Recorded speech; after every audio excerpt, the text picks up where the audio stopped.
Hello friends, good morning and welcome to the online classes of Standard 9. Last lecture जो हमने लिया था उसके अंदर हमने सीखा था about the computer terminology. Today we are going to learn about areas where computers are used. Different areas है और जहाँ पर आज कंप्यूटर हम देख रहे हैं जिसका यूज़ हो रहा है, सो उसके बारे में आज हम डिटेल में देखेंगे. Main areas where computer are use. यहाँ पर आपको पिक्चर के अंदर डिफरेंट एरियाज दिखाई दे रहे. टेक्निकल सपोर्ट सर्विसेज है और अलग अलग जगह पर हम हर जगह पर today we can find computer everywhere. कोई भी जगह ऐसी बाकी नहीं है जहाँ पर हमें कंप्यूटर्स नहीं मिलते हैं या हम उसे नहीं देखते हैं. Right, okay. Business areas, medical science, research में भी कंप्यूटर का यूज़ होता है. बैंक्स के अंदर हमेशा हमने देखा है कंप्यूटर्स लगे रहते हैं. रोबोटिक्स है, न्यू व्हीकल एंड ट्रांसपोर्टेशन जो है उसके अंदर उसका यूज़ होता है. डिज़ाइनिंग के अंदर भी कंप्यूटर का यूज़ होता है. स्पेस एक्सप्लोरेशन के अंदर कंप्यूटर का यूज़ होता है. एंटरटेनमेंट पर्पस के लिए, एजुकेशन के लिए, राइट नाउ जो अभी हम कर रहे हैं, एनिमेशन एंड ग्राफिक डिज़ाइन के लिए कंप्यूटर का यूज़ होता है. और ऐसे तो बहुत से सेक्टर्स हैं जहाँ पर हम कंप्यूटर्स देखते हैं. Business. Today in global market it is impossible to run the business without the use of computer technology. Many business activities are performed very quickly and efficiently by using computers. The administrative paperwork is also reduced by using computers. Many business use website to sell their products and contact their customers. Business के अंदर Amazon है, Flipkart है और ऐसी तो कई ऐसी business websites है जिसके अंदर हम लोग ऑनलाइन शॉपिंग करते हैं. राइट, सो आज की डेट में अगर देखा जाए तो बिजनेस के अंदर कंप्यूटर के बगैर हमारा बिजनेस नहीं चल सकता. अगर मैं ये कहूँ तो ये बिल्कुल सही होगा. राइट, बिकॉज ऑफ कि अगर आप कोई बिजनेस स्टार्ट करना चाहते हैं तो बिजनेस करने के लिए आपके पास प्रीमाइसेस होना चाहिए. बिजनेस करने के लिए आपके पास गोडाउन होना चाहिए, आपके पास शोरूम होना चाहिए, बहुत सारा बजट आपके पास होना चाहिए. लेकिन अगर आप कंप्यूटर से कोई बिजनेस करना चाहते हो, फॉर एग्जाम्पल कि आप अच्छे इडली डोसा बना सकते हो, तो कहीं पर जाने की ज़रूरत नहीं है, कोई शॉप ओपन करने की ज़रूरत नहीं है. सिंपली आप कंप्यूटर के ऊपर अपना ऑर्डर ले सकते हो, कंप्यूटर से आप डिलीवरी कर सकते हो. अभी तो आप सबने पिज़्ज़ा खाया होगा या कोई ना कोई फूड आइटम मंगाई होगी स्विगी से, जोमेटो से, है ना. तो वो क्या करता है कि जो बिजनेस पार्टनर्स हैं उनके, वो आपका ऑर्डर लेके जिसको ज़रूरत है वहाँ पर दे जाते हैं. तो इस तरह से ये जो कंप्यूटर है वो बिजनेस का बैकबोन है. इंफॉर्मेशन या डेटा रखने के लिए तो है ही है, बट अगर कोई नया बिजनेस स्टार्ट करना चाहता है तो वो इस तरह से ऑनलाइन अपना बिजनेस स्टार्ट कर रहा है. एक ऐड आती है ऑनलाइन दुकान, है ना. ऑनलाइन दुकान यानी कंप्यूटर के माध्यम से आप किसी भी चीज़ का बिजनेस कर सकते हो. वहाँ पर आपको एक सिंगल रुपी इन्वेस्ट करने की ज़रूरत नहीं है, कोई शॉप की ज़रूरत नहीं है, कोई गोडाउन की ज़रूरत नहीं है. बस अपने आप अपने कंप्यूटर से ही आप अपना बिजनेस आगे बढ़ा सकते हो. सो बिजनेस के अंदर हम कंप्यूटर्स को देखते हैं. सेकंड जो एरिया है जहाँ पर मैक्सिमम हम उसका यूज़ देख रहे हैं वो है computers in medical field. Medical science के अंदर आज जो कुछ भी हमारे पास डेवलपमेंट है, आज जो कुछ भी हमने हासिल किया है वो सब कंप्यूटर की वजह से है ना. मेडिकल साइंस के अंदर किस तरह से कंप्यूटर का यूज़ होता है, तो maintaining record system, billing and financial system, analysis, material management, radiology, clinical management and tracking patients. अलग अलग जो एरियाज है हॉस्पिटल्स के अंदर वो यहाँ पर तुम्हें दिए गए हैं और वो एरिया जो है जिसकी वजह से हम क्या करते हैं वहाँ पर कंप्यूटर का यूज़ देख रहे हैं. Right, nearly every area of the medical field uses computer. For example, computer are use to maintaining patient history. This is the big thing. ये एक बहुत बड़ी बात है. पेशेंट की हिस्ट्री वो कंप्यूटर के अंदर स्टोर करते हैं. सो दैट क्या होता है कि एक पेशेंट की हिस्ट्री हमेशा के लिए कंप्यूटर के अंदर रिकॉर्ड हो जाती है और जब भी जहां पर भी वो पेशेंट को वो हिस्ट्री की, वो डेटा की जरूरत पड़ती है, तो वो डेटा उन्हें आसानी से वहां पर मिल जाता है। सपोज करो कोई पेशेंट 6 महीने पहले हॉस्पिटलाइज हुआ था, उस वक्त उसका जो भी डेटा था, उस वक्त उसका जो भी डिसीज के बारे में जो डेटा लिया गया था, उसको स्टोर किया गया था। जब 6 महीने के बाद, 1 साल के बाद जब वो वापस से वहाँ जाता है, तो कंप्यूटर के अंदर से वो डेटा डायरेक्टली डॉक्टर को मिल जाता है। समटाइम्स ऐसा होता है कि हमें फाइल दी जाती है हॉस्पिटल से, हमारे घर पर वो फाइल कहीं पर मिसप्लेस हो जाती है, उसके अंदर जो पेपर रखे होते हैं वो ख़राब हो जाते हैं, डिस्ट्रॉय हो जाते हैं, या तो आपका सिटी स्कैन रिपोर्ट होता है, जो फिल्म आती है, राइट, आपका एक्सरे होता है, कहीं ना कहीं किसी न किसी तरह से वो गड़बड़ हो जाती है और वो डिमोलिश हो जाते हैं, बेकार हो जाते हैं। तो उस वक्त क्या होता है कि ये जो कंप्यूटर के अंदर जो डेटा स्टोर किया गया है, वो डेटा वापस से रिट्राइव करके आपकी जो पहले की जो स्थिति थी, आपका पहले का जो कुछ भी डायग्नोसिस हुआ था, जो कुछ भी आपका रिकॉर्ड था, वो सारा वापस मिल सकता है, right. Okay, they are also use for patient monitoring and diagnosis of diseases etcetera. Every day hospitals and clinics which are attached to it churn out enormous volumes of data regarding patients, ailments, prescriptions, medications, medical billing details, etc. Such medical records are nowadays recorded into medical billing software. Such mammoth database are known as electronic medical records EMR and electronic health records EHR. These databases are operated by a set of computers and servers and come in handy during medical alerts and emergencies. The concept of EHR is a bit broader than the EMR, as the database is accessible from different clinics and hospitals. Thus, a patient's medical history can be retrieved from any hospital by medical practitioner. है ना, कई बार ऐसा होता है कि एक doctor के पास से हमने कोई ट्रीटमेंट करवाई, अब दोबारा हमें वो डॉक्टर के पास नहीं जाना है, तो क्या हमारा डेटा हमें नहीं मिलेगा? बट कुछ ऐसे सिस्टम्स है जहां पर आपका डेटा अगर स्टोर किया गया है वो डेटाबेस फाइल्स के अंदर, तो आपको इजीली वो डेटा वहां से वापस मिल सकता है, राइट। सो मेडिकल साइंस के अंदर भी इसका बहुत बड़ा यूज होता है। There are many reasons why computers are so important in scientific research and here are some of the main reason. Computer का क्यों हम यूज कर रहे हैं, इसके क्या बेनिफिट्स है? सबसे पहला उसका बेनिफिट हमें मिलता है वो है स्पीड। कई बार आपने स्क्रीन के ऊपर वो स्क्रीन सेवर देखा होगा जो अलग अलग तरह के पैटर्न्स बनाता है, अलग अलग तरह की डिजाइन्स बनाता है। क्या आपने सोचा है कि 1 सेकंड के अंदर वो डिजाइन कैसे चेंज हो जाती है? It is due to speed of computer. Computer के अंदर जो प्रोसेसिंग होता है वो प्रोसेसिंग हर 1 सेकंड के अंदर इतना डेटा प्रोसेस करता है कि आपके स्क्रीन के ऊपर जो स्क्रीन सेवर घूम रहा है उसकी डिजाइन, उसकी pattern within a second change हो जाती है। इट मीन्स कि speed is a major advantage of the computer.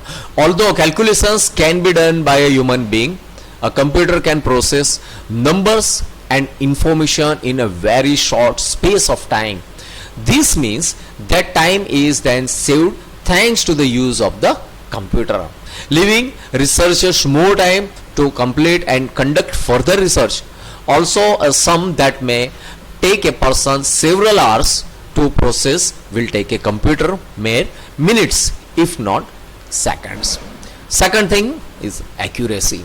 Computers are incredibly accurate, and like mentioned above, a calculation or piece of research that is very difficult to calculate by a human can be processed easily by a computer, delivering flawless accuracy.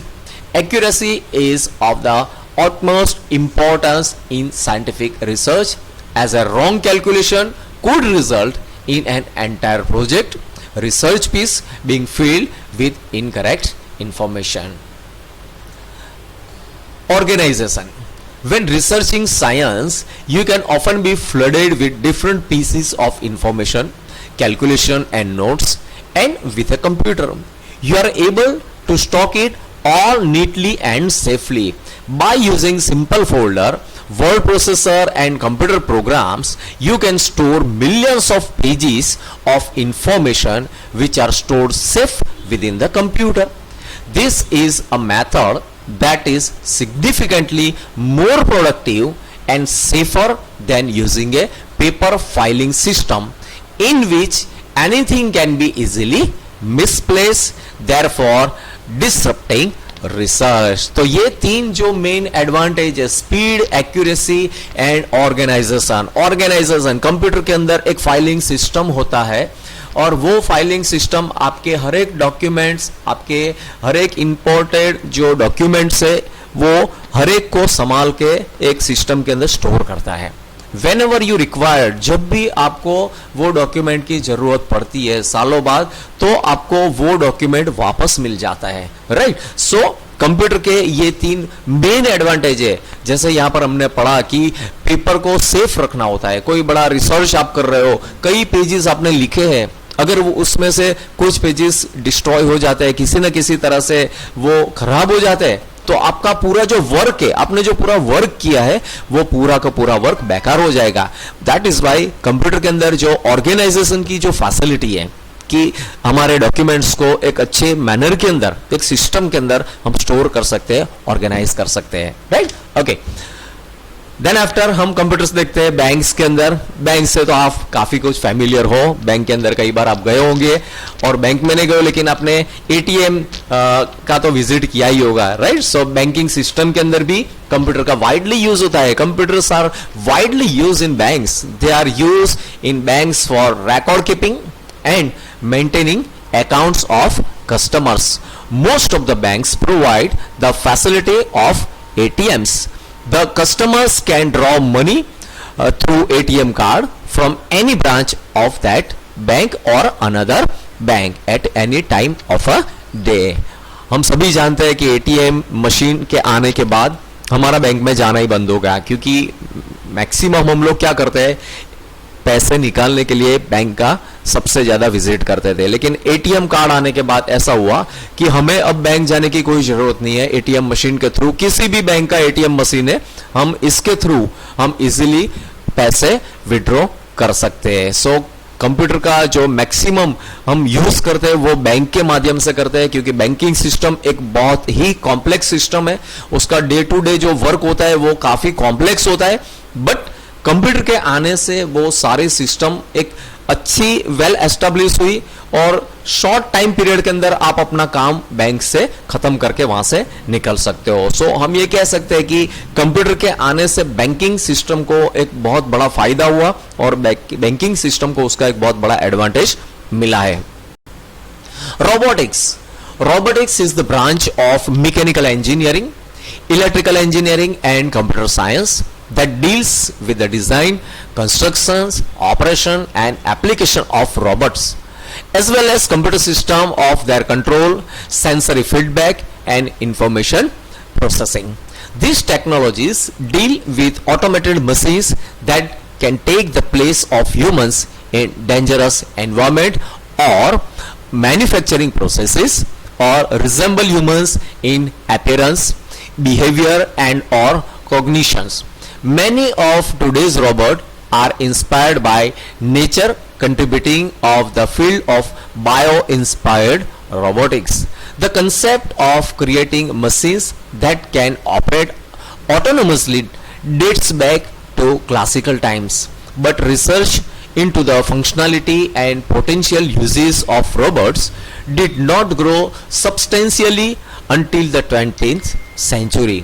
Throughout history, robotics has been often seen to mimic human behavior and often manage tasks in a similar fashion.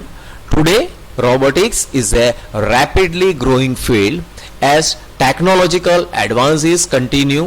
Research, design and building new robots serves various practical purposes, whether domestically, commercially or militarily.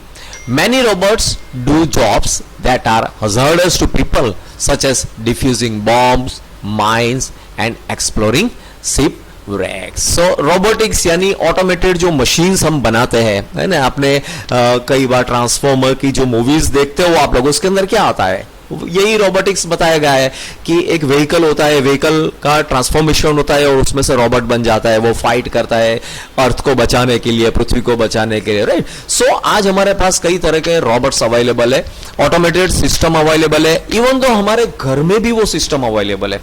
सी हमारे घर में fully automatic washing machine है, वो क्या है, एक तरह का रोबोट ही है। हमारे घर में माइक्रोवेव ओवन से, वो क्या है, खाना रखो, प्रोग्राम करो, वो अपने आप वो खाना तैयार कर देता है। So this kind of machinery जो डोमेस्टिक है हमारे घर के अंदर अवेलेबल है, एज वेल एज इंडस्ट्रीज के अंदर भी आप देखो तो ह्यूमनलेस मशीनरी प्रोडक्शन के अंदर काम में ली जाती है। फॉर एग्जाम्पल कि आपके पास आबाद ब्रेड आती है, उसके ऊपर लिखा होता है कि ह्यूमन बीइंग इसके अंदर इन्वॉल्व नहीं है, यानी कि ये जो लाइन है प्रोडक्शन लाइन, उसके अंदर कहीं पर भी ह्यूमन बीइंग का यूज नहीं हुआ है, ये ऑटोमेटिकली कंप्यूटर से ऑपरेटेड जो रोबोट्स है, जो मशीन्स है, उसके ये प्रोडक्शन हुआ है, राइट। तो ऐसे तो कई हमारे पास ऐसी चीजें जिसका प्रोडक्शन ह्यूमन बीइंग के बगैर होता है, ऑटोमेटिक मशीन्स के थ्रू किया जाता है। और यहाँ पर एग्जांपल्स में भी हमें बताया गया है कि बॉम्ब को अगर डिफ्यूज करना है, किसी जगह पर कोई बॉम्ब मिलता है तो उसको निष्क्रिय या तो डिफ्यूज करने के लिए कौन जाएगा। तो आज हमारे पास ऐसे रोबोट्स है, आज रोबोटिक्स आर्म्स के साथ हमारे पास ऐसे रोबोट्स है जो वहां पर जाते हैं, वो बॉम्ब को निकालते हैं, उसको डिफ्यूज करते हैं, वायर को काटना है, ये सब करते हैं। और यही टेक्नोलॉजी यहां पर खत्म नहीं होती है, इससे बहुत आगे हमारी टेक्नोलॉजी है। मिशन मार्स मंगलयान हमने जो भेजा उसके अंदर आप देखो कि लैंड रोवर और ऐसे कई 2, 3, 4 ऐसे रोबोटिक व्हीकल्स को वहां पर सेंड किया गया है। और वो रोबोटिक जो व्हीकल से वो इस तरह से इक्विप्ड है कि वो हर एक तरह से वहां पर काम करते हैं, वहां से मिट्टी निकालना, उसको एनालाइज करना, फोटोग्राफ्स लेना और उसका डेटा वापस अर्थ के ऊपर सेंड करना। इस तरह से टोटली वो लोग, वो जो रोबोट्स है, वो व्हीकल है, वो टोटली इंडिपेंडेंटली काम करते हैं। सिर्फ उनके अंदर जो इंस्ट्रक्शंस दी गई है, जो रिकॉर्डेड इंस्ट्रक्शंस है, उनको वो फॉलो करते हैं और इस तरह से वो काम में लिए जाते हैं। तो रोबोटिक्स के अंदर भी हम लोग इसका यूज करते हैं। Then transportation, the use of computers in transportation has exploded over the past decades. Vehicles and transportation infrastructure use all type of electronic computational components, application specific standard processors, system on chips, single board computers and fully integrated large scale systems. The choice is depend on many variables but is primarily driven by size, weight and power. Computer board and system level products are most often used in larger vehicles such as ships, trains, planes or heavy trucks. They are also used widely throughout various parts of the supporting infrastructures and intelligent highway systems. Commercially available products are used in prototyping and low unit volume production, while vehicle specific designs are used in high unit volume deployments. Transportation का जो पूरा area है, वो जो sector है, उसके अंदर तो आज हमारे पास ड्राइवरलेस व्हीकल्स अवेलेबल है। ये उसका सबसे बड़ा एग्जांपल है कि यूएसए के अंदर या ऐसे बड़े जो डेवलप कंट्रीज है, वहां पर आज ऐसे व्हीकल्स अवेलेबल है जिसके अंदर कोई ड्राइवर नहीं होता है, वो कार अपने आप चलती है। ऑटो पायलट का जो एक ऑप्शन मिलता है, वो गाड़ी अपने आप चलाता है, टर्न करता है, लेफ्ट राइट जाना है, गाड़ी को स्पीड बढ़ाना है, ब्रेक करना है अगर किसी तरह से। लेकिन वो सब क्या करते हैं, ये हाउ इट वर्क्स, इसके अंदर ये होता है कि अलग अलग तरह के सेंसर्स लगे हैं, कंप्यूटर से वो सेंसर्स जुड़े होते हैं और कोई भी सेंसर से कोई भी डेटा आता है तो उसे कंप्यूटराइज सिस्टम के अंदर एनालाइज किया जाता है और अकॉर्डिंग टू दैट डेटा आगे का जो काम करना होता है उसका कमांड कंप्यूटर के थ्रू वो मशीनरी को दिया जाता है। तो ये ट्रांसपोर्टेशन के अंदर एक पूरी सिस्टम है जिसने vehicles as well as administration of transportation, यानी कि एडमिनिस्ट्रेशन वर्क जो है उसके अंदर भी कंप्यूटर ने काफी कुछ बेनिफिट्स हमें दिए हैं ताकि हमारा काम बिल्कुल आसान हो गया है, राइट। सो ट्रांसपोर्टेशन के अंदर भी हम अच्छी तरह से कंप्यूटर का यूज कर रहे हैं और हो सके इतना ज्यादा से ज्यादा बेनिफिट हमें वहां से भी मिल रहा है, right. Crystal clear images have been taken from the distant galaxies and then they have been digitally transformed so that they could be understood by scientists. Without computer generated images, we would have never seen what lies beyond the corners of our solar system, because regular telescope can't penetrate the vast space between galaxies. Telescopes have been equipped with special chips that can render images so that they can be transmitted back to our researcher to be analyzed. एक बहुत बड़ा जो benefit हमें मिला है computer का, वो हमारे स्पेस के अंदर जो हम रिसर्च करते हैं, स्पेस साइंस जो है उसके अंदर, रिसर्च के अंदर हमें एक बहुत बड़ा बेनिफिट मिलता है कंप्यूटर सिस्टम से, क्योंकि हमारे पास जो टेलीस्कोप है वो टेलीस्कोप माइट भी उसकी रेंज की एक लिमिट होती है, लेकिन जब हम वही टेलीस्कोप को कंप्यूटराइज करते हैं और जो भी इमेजेस टेलीस्कोप लेते हैं उसको कंप्यूटर के माध्यम से रेंडर करते हैं, तब हमें बहुत ही शार्प इमेजेस देखने को मिलते हैं और बहुत ही ज्यादा इंफॉर्मेशन हमें वहां की मिल सकती है। और ये जो सेक्टर है स्पेस साइंस का, उसके अंदर भी हमें कंप्यूटर काफी यूजफुल है। कंप्यूटर अलग अलग तरह से हमें वहां पर भी हेल्प कर रहा है। सो फ्रेंड्स, ऐसे तो बहुत से सेक्टर्स है जिसके बारे में हम बात कर सकते हैं, हम बता सकते हैं जहां पर आज कंप्यूटर हमारी हेल्प कर रहा है। इवन तो हमारे घर के अंदर की हम बात करें कि घर के अंदर फूड प्रोसेसिंग की बात आती है, क्लीनलीनेस की बात आती है, या कोई मेडिकल चेकअप की बात आती है, तो हाउस होल्ड डिवाइसेस भी हमारे पास है। ऐसे ऑटोमेटिक सिस्टम्स भी हमारे पास है जिसकी मदद से हम हमारा काम घर के अंदर भी कर सकते हैं। और आज रेयरली ऐसा कोई सेक्टर बचा है जहां पर हम कंप्यूटर का यूज नहीं करते हैं। ईच एंड एवरी सेक्टर, हर जगह पर आज हम कंप्यूटर का यूज कर रहे हैं। सो फ्रेंड्स, ये सारे एरियाज है जहां पर हम कंप्यूटर का यूज करते हैं। सो आज हम यहीं पर खत्म करते हैं ये चैप्टर, और आपको इस पूरे प्रेजेंटेशन से जो क्वेश्चन नोट डाउन करना है, आपकी CW में लिखना है, वो ये है कि areas where computer are use, और अलग अलग एरियाज जो मैंने आपको एक्सप्लेन किया है ये वीडियो के माध्यम से, वीडियो के अंदर दिखाई दिए गए, तो आपको वहां से पॉइंट्स लेने और पॉइंट वाइज आपको नोट डाउन करने हैं कि ऐसे कौन से एरियाज है जहां पर हम आज कंप्यूटर का यूज कर रहे हैं। Okay, thank you so much and take care.